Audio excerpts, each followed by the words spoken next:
नगर परिषद निवडणुकांच्या संदर्भाने जो निवडणूक कार्यक्रम जाहीर झाला होता तो जाहीर झाल्यापासूनच निवडणूक आयोगाचा जो अक्षम्य गोंधळ आहे तो मतदारांना, नेत्यांना, कार्यकर्त्यांना आणि सगळ्याच पक्षांना एका अर्थाने गोंधळात टाकणारा होता।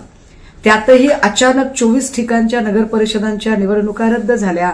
म्हणजे या 24 ठिकाणी ज्या ज्या लोकांनी प्रचंड तयारी केली असेल, आर्थिक शारीरिक अपव्यय झालेला आहे, या सगळ्यांना पुन्हा अजून 20 तारखेपर्यंतचा तो ताण सहन करावा लागत आहे।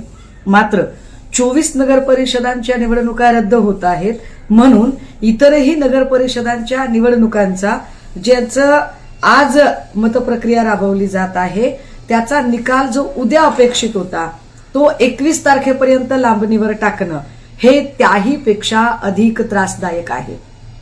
कारण अचानक जेव्हा आपण ही सगळी प्रक्रियाच लांबणीवर टाकत आहात त्यावेळेला अनेक प्रकारचे प्रश्न निर्माण होतात। मुळात आज 2 तारीख आहे आणि 2 तारखेपासून 20 तारखेपर्यंत तब्बल 18 दिवस मतपेट्या सांभाळणं हे किती जिकिरीचं काम असेल।